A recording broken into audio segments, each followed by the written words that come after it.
చెప్పండి. ఒక్క పౌరుగా వాక్యం ఆదికాండము 35వ అధ్యాయం, ఆదికాండము 35వ అధ్యాయం 2-3 వచనాలు కలిసి ఉన్నాయి. ఆ మాట చదువుకున్నాం. యాకోబు తన ఇంటి వారితోను తన ఇంటనున్న వారందరితోను మీ యొద్దనున్న అన్య దేవతలను పారవేసి మిమ్మును మీరు శుచిపరచుకొని మీ వస్త్రములను మార్చుకొనుడి. మనము లేచి బేతేలునకు వెళ్ళుదము. నా శ్రమ దినమున నాకు ఉత్తరమిచ్చి నేను వెళ్ళిన మార్గమున నాకు తోడయుండిన దేవునికి బలిపీఠమును అక్కడ కట్టేదనని చెప్పాను. అందరూ ఒకసారి మాట పలకండి. యాకోబు తన ఇంటి వారితోను వారందరితో మీ వద్దనున్న అన్య దేవతలను పారవేసి మిమ్మును మీరు శుచిపరచుకొని మీ వస్త్రములను మార్చుకొని మనము లేచి బేతేలుకు వెళ్ళుదుము. మనము లేచి బేతేలుకు చిన్న విషయాన్ని యాకోబు చాలా సంతోషంలో ఉన్నాడు, మహా సంతోషంలో ఉన్నాడు. ఎందుకంటే గొర్రెలు ఉన్నాయి, ఎడ్లు ఉన్నాయి, గాడిదలు ఉన్నాయి, ఆస్తిపాస్తులు ఉన్నాయి, దాసదాసి జనం ఉన్నారు. మహా సంతోషంలో ఉన్నాడు. ఈ సంతోషంలో దేవుని స్తుతించాలని ఆలోచన వచ్చింది. అక్కడ ఆయనకి దాసదాసీలు ఉన్నారు. వాళ్ళలో చాలా మంది అన్యులు ఉన్నారు. ఎవరైతే విగ్రహాలను చేసే విగ్రహారాధికులు ఉన్నారు. వాళ్ళందరితో చెప్తున్నాడు, అయ్యా మనందరం లేచి బేతేలుకు వెళదాం. బేతేలు అంటే దేవుని మందిరం అని అర్థం. బేతేలు అంటే ఏమిటి? మనందరం దేవుని మందిరానికి వెళదాం. నేను అప్పుడు అంటాను, అక్కడ ఉన్న కొంతమంది అన్యులు కదా దాసదాసీలు, వాళ్ళందరూ కొంతమంది ప్రశ్నించవచ్చు, అయ్యా బేతేలుకి అంటే దేవుని మందిరానికి వెళ్దాం అంటున్నారు. మందిరానికి వెళ్తే ఏదైనా మేలు కలిగిద్దా? మన శ్రమ పోతుందా? మన కష్టం పోతుందా అని అడుగుతుంటారు. అప్పుడు వారందరూ ఒక మాట చెప్తారు. దయచేసి ఆ మాట చదువుదాం, చూడండి. అక్కడే మనము లేచి బేతేలుకు వెళ్దాం అని అన్నాడు. ఎందుకు బేతేలుకు వెళ్దాం అంటే అతను అన్నాడు, నా శ్రమ దినమున నాకు ఉత్తరం ఇచ్చాడు దేవుడు. స్తోత్రం చెప్పాలి. అతని శ్రమలో దేవుడు ఏం చేశాడట? శ్రమ వచ్చినప్పుడు తండ్రి పక్కన పెట్టేసాడు. అతని శ్రమ వచ్చినప్పుడు తల్లి పక్కన పడేసింది, అన్నయ్య పక్కన పడేసాడు, చుట్టాల బంధువులు పక్కన పడేశారు. కానీ శ్రమలో దేవుడు అతనికి జవాబిచ్చాడట. స్తోత్రం చెప్పాలి. సంతోషంలో అందరూ సహాయం చేస్తారు, అన్ని ఉన్నప్పుడు అన్ని బాగున్నప్పుడు అందరూ సహకరిస్తారు. కానీ అన్ని కోల్పోయిన తర్వాత, కష్టం వచ్చిన తర్వాత ఆదరించిన వారే నిజమైన బంధువులు, నిజమైన స్నేహితులు. స్తోత్రం చెప్పాలి. కానీ యాకోబు విషయంలో ఏ ఒక్కరు మనుషుల ఆదరణ అనేది లేదు, అంతగా వదిలేశారు. కానీ ఇతడు బేతేలుకు వెళ్ళడం ద్వారా శ్రమ పోయింది. బేతేలు అంటే దేవుని మందిరం. దేవుని మందిరానికి వెళ్ళడం ద్వారా శ్రమ పోయింది. ఏం పోయిందండి? నువ్వు దేవుని మందిరానికి వస్తే నీ వ్యాధి పోతుంది. నువ్వు దేవుని మందిరానికి వస్తే నీ కష్టం పోతుంది. నువ్వు దేవుని మందిరానికి వస్తే నీ సమస్యకు జవాబు దొరికింది. నీ సమస్యకు ఏమి దొరికిందంటే జవాబు దొరికింది. అందుకే దేవుని మందిరానికి వెళదామన్నాడు ఆయన. ఒక కీర్తనకారుడు చక్కటి మాట మాట్లాడతాడు. ఆ మాట ఏమిటో ఒక్కసారి చూద్దాం. 2వ సమూయేలు గ్రంథం 22వ అధ్యాయం 7వ వచనాన్ని మనం చదువుకుందాం. 2వ సమూయేలు గ్రంథం 22వ అధ్యాయం 7వ వచనం ఒకసారి మనం చదువుకుందాం. నా శ్రమలో నేను యెహోవాకు మొరపెట్టాను. నా దేవుని ప్రార్థన చేశాను. ఆయన తన ఆలయములో ఆలయములో ఆలకించి. అంటే ఈయన ఎక్కడికి వెళ్ళాడు? అందరూ చెప్పాలి. మందిరానికి వచ్చాడు అన్నమాట. అందుకే దేవుడు వాక్యంలో రాయబడింది, కొందరు మానుకొంచున్నట్టుగా సమాజంలో కూడుకోవటం మానకూడదు. దావీదు అంటారు కొంతమంది, అయ్యా ఈ కష్టాలు నష్టాలు కావాలంటే మనం అన్నిటిని సాల్వ్ చేసుకోలేము, అన్నిటినీ సరి చేసుకోలేము, అన్నిటికీ పరిష్కారం ఇవ్వగలిగిన దేవుని మందిరమయ్యా అని వీళ్ళందరూ అన్నారు. జనులందరూ కలిసి మన అందరూ దేవుని మందిరానికి వెళ్దాం అని అన్నారు. అప్పుడు దావీదు సంతోషించాడట. స్తోత్రం చెప్పండి.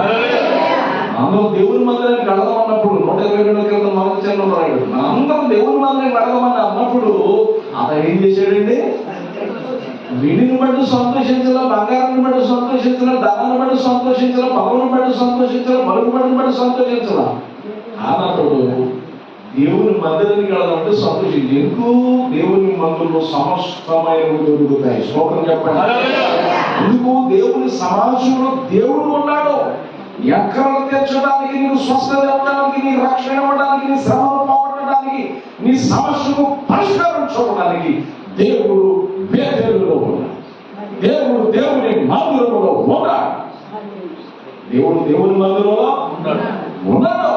ఆయన ప్రతి పరిస్థితి పరిష్కరించగలిగినాడు, సరి చేయగలిగినాడు. అదే నా శ్రమను పోగొట్టింది దేవుడయ్యా. మా నాన్న పోగొట్లా, మా అన్న పోగొట్లా, మా బంధువులు పోగొట్లా, మా స్నేహితులు పోగొట్లా, దేవుని మందిరానికి నేను వెళితే అవన్నీ పోయి ఈ స్థితి కలిగిందయ్యా. మీరు కూడా అటు స్థితిలో ఉండాలయ్యా. రెండయ్య మందిరానికి వెళ్దాం. వెళ్ళే ముందుగో మా ఆరాధించేవాడు పరిశుద్ధుడు, మీ దగ్గర నేను అర్థమయ్యి అని పడేయండి అన్నాడు. స్తోత్రం చెప్పండి. అన్యోన్యం పడేయండి, అవన్నీ పడేసేయండి. మిమ్మల్ని మీరు శుచిపరచుకోండి, పవిత్రపరచుకోండి, పరిశుద్ధపరచుకోండి. ఎందుకంటే మనం ఆరాధించేవాడు పరిశుద్ధుడు.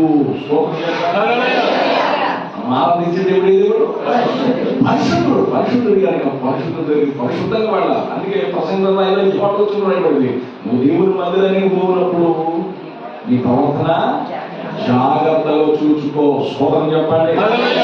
మందిరాలు కూర్చోటప్పుడే జాగ్రత్త చూసుకోవాలంట. మరి మందిరంలో కూర్చొని ఇంకెంత జాగ్రత్త ఉండాలి చెప్పాలి గట్టిగా. స్తోత్రం చెప్పండి. హల్లెలూయా. మందిరానికి రావడం ద్వారా మేలు. మందిరానికి రావడం ద్వారా ఏముందంటే మనకి మేలు, శ్రమ తొలగిపోతుంది. అందుకే యాకోబు చెప్పాడు, నా కష్ట సమయంలో, నా శ్రమ సమయంలో నాకు ఉత్తరం ఇచ్చింది ఆయన, ఎవరు లేరు అని ఖచ్చితంగా చెప్పాడు. అందరూ దేవుడి మందిరానికి వెళ్ళారు. స్తోత్రం చెప్పాడు. రెండవది అక్కడ రాయబడింది, మనం లేచి బేతులకు వెళ్ళుదాము, నా శ్రమ దినమున నాకు ఉత్తరం ఇచ్చి నేను వెళ్ళిన మార్గమున నాకు తోడై ఉన్నాడు. స్తోత్రం చెప్పండి. టైం లేదు కనుక ఆ రిఫరెన్స్ పక్కన పెట్టేసాను. ఇక వాక్యంలో రాయబడింది రెండోదిగా. వాక్యంలో చూద్దాం, నేను వెళ్ళిన మార్గమున నాకు తోడై ఉన్నాడు.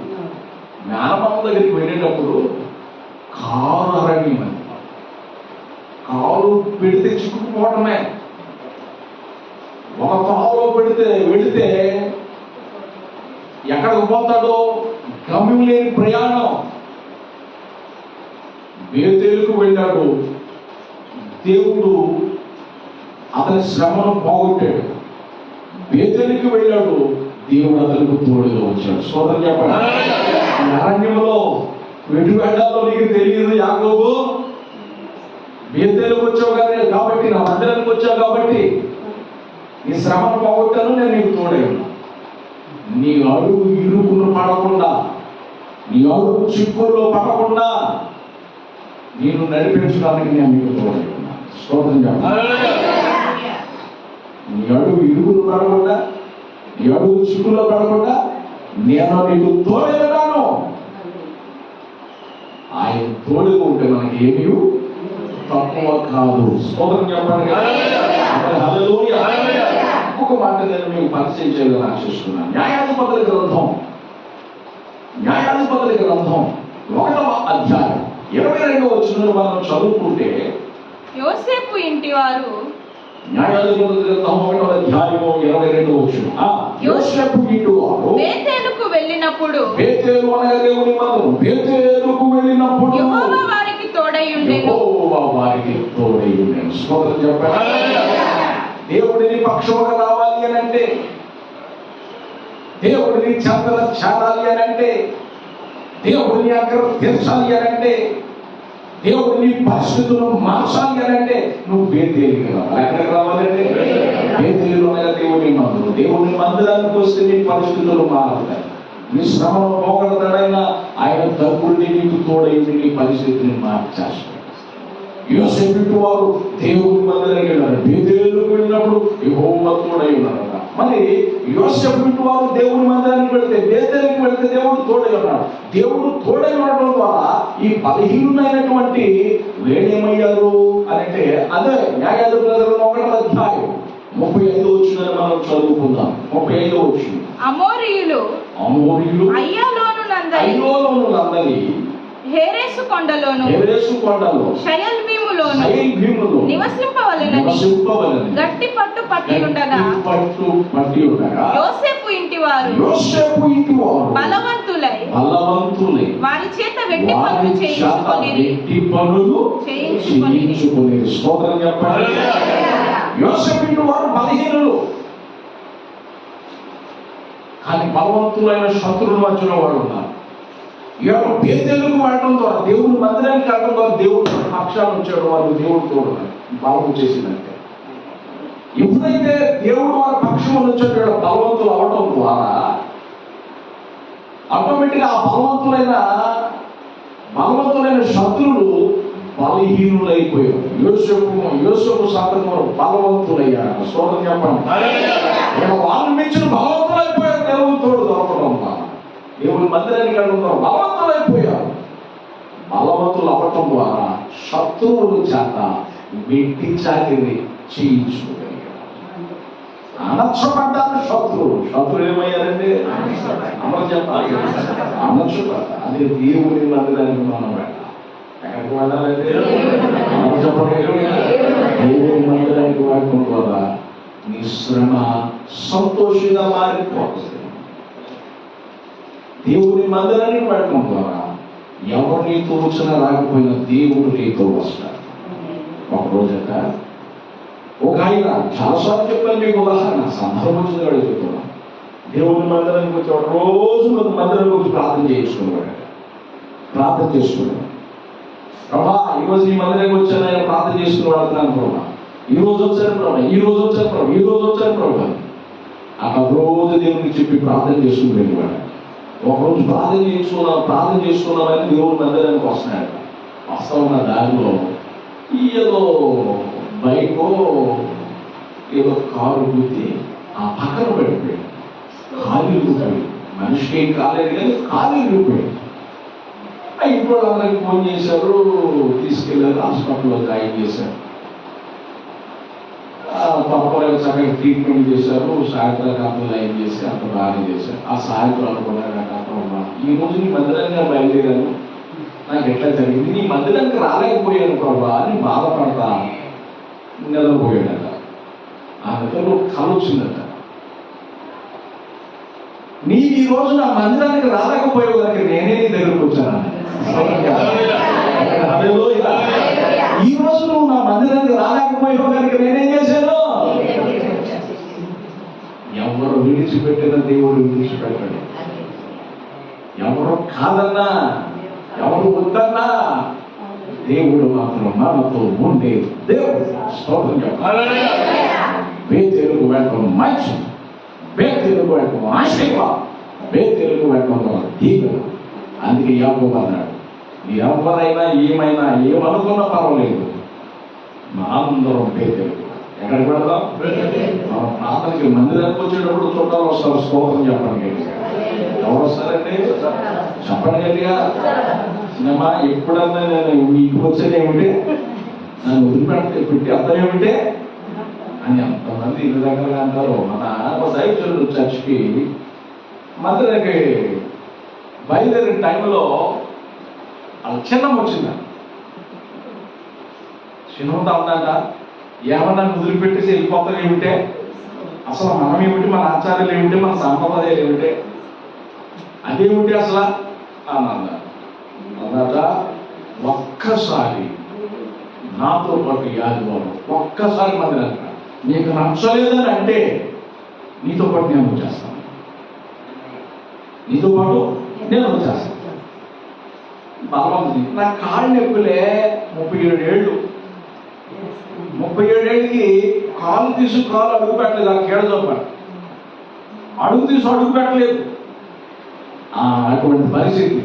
ఏది ఏమైతే వస్తానంద కాబట్టి ఆటో ఎక్కించుకుని తీసుకుపోయి అక్కడి నుంచి చక్కగా నడిపించుకుపోయి వాక్యం అండి దాని శ్యామకిషోర్ గారు ప్రార్థన చేయొచ్చు.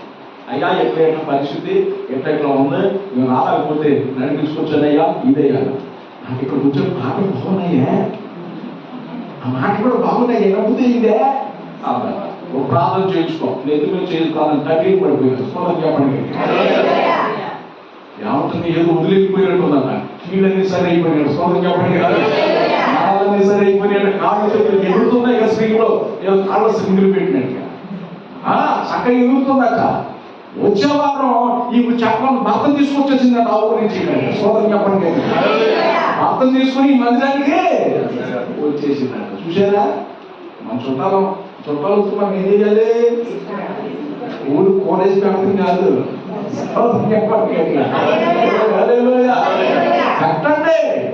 కానీ వాళ్ళు ఎక్కడికి నడిపించాలి చెప్పాలి గట్టిగా.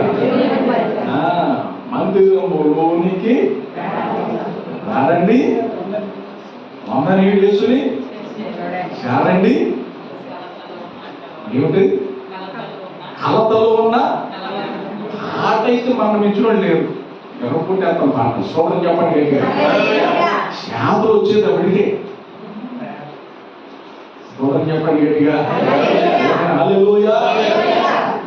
మళ్ళీ వాళ్ళు చక్కగా ఆలయంలో ప్రవేశించండి అందరూ చక్కగా మనం పాడతాం. మళ్ళీ ఇంకేమంటాం, ఊరు గోడలలో దేవుడు లేడు, దేవుడు ఉండే గుడిలో ఉన్నాడు తెలుసుడు. స్తోత్రం చెప్పండి గట్టిగా. హల్లెలూయా. ప్రియమైన దేవుని బిడ్డలారా, బేతేలుకు వెళ్ళటం ద్వారా మనకు ఆశీర్వాదం. బేతేలుకు వెళ్ళటం ద్వారా శ్రమ తొలగిపోతుంది. ఎందుకంటే నీ సమస్యకు పరిష్కారం చూపగలిగిన దేవుడు ఇక్కడ ఉన్నాడు. ఎవరు లేరు అనుకుంటే ఆయన నీకు తోడయ్యాడు. నాకు తోడుగా లేడా, నాకు తోడయ్యి ఎంతమందిని ఇవ్వలేదా? త్వరగా చెప్పండి. ఏ తప్పు చేస్తాడు. కాబట్టి దేవుని మందిరానికి ఎక్కడికి వెళ్దాం?